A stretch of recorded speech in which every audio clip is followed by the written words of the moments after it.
नमस्कार, मैं प्रियंका और आप देख रहे हैं इंडिया पब्लिक खबर।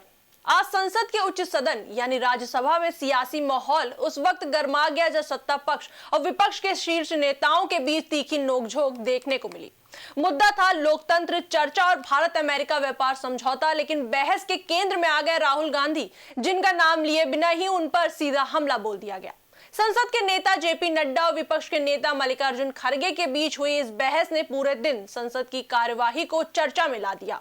तो आखिर राज्यसभा में क्या कहा गया? क्यों अबोध बालक शब्द ने सियासी हलचल बढ़ा दी और सरकार विपक्ष के बीच टकरार की असली वजह क्या है?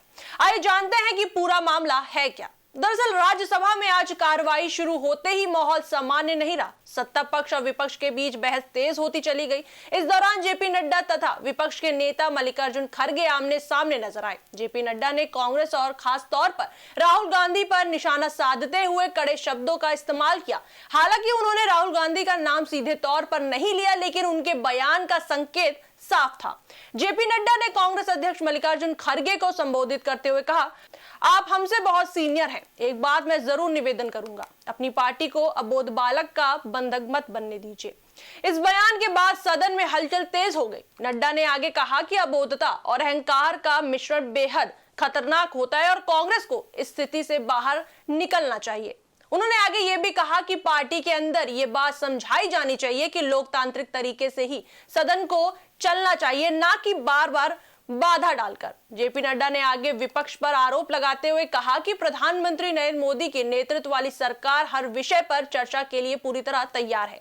उनके मुताबिक लोकसभा में प्रधानमंत्री मोदी खुद जवाब देने के लिए बैठे रहे, लेकिन विपक्ष ने सदन की कार्यवाही को चलने नहीं दिया। उन्होंने कहा कि जहां तक राज्यसभा की बात है, विपक्ष ने भारत अमेरिका व्यापार समझौते पर सरकार से बयान देने की मांग की थी। जेपी नड्डा ने बताया कि विपक्ष की मांग के बाद केंद्रीय मंत्री पीयूष गोयल ने इस मुद्दे पर सदन में बयान दिया। इसके बाद विपक्ष ने व्यापार समझौते का पूरा ब्यौरा सार्वजनिक करने की मांग की। सरकार की ओर से साफ किया गया कि ट्रेड डील का विवरण तैयार होने के बाद आने वाले दिनों में सभी जानकारी साझा कर दी जाएगी। दरअसल सरकार का कहना है कि किसी भी अंतर्राष्ट्रीय समझौते में प्रक्रिया और समय दोनों अहम होते हैं। वहीं आपको बता दें, इस पूरे घटनाक्रम से पहले संसदीय कार्य मंत्री किरेन रिजिजू ने भी विपक्ष पर कड़ा रुख अपनाया था। किरेन रिजिजू ने कहा था कि विपक्ष को सदन की कार्यवाही में बाधा नहीं डालनी चाहिए। उन्होंने विपक्ष के उस आरोप को भी गलत बताया जिसमें कहा गया था कि लोकसभा में राहुल गांधी को बोलने नहीं दिया गया। किरेन रिजिजू ने कहा था, लोकसभा में नेता प्रतिपक्ष राहुल गांधी को निर्धारित समय से 20 मिनट अधिक समय दिया गया। इसके बावजूद उन्होंने बार बार स्पीकर की रूलिंग का उल्लंघन किया।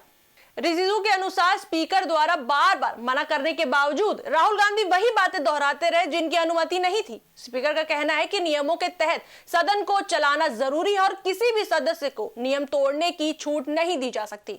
वहीं अगर आज की बात करें तो आज की बहस ने एक बार फिर यह सवाल खड़ा कर दिया है कि क्या संसद में चर्चा का रास्ता खुला है या फिर हंगामा ही राजनीति का नया तरीका बनता जा रहा है। सत्ता पक्ष का कहना है कि वह हर मुद्दे पर चर्चा के लिए तैयार है, जबकि विपक्ष का आरोप है कि अहम सवालों से बचा जा रहा है।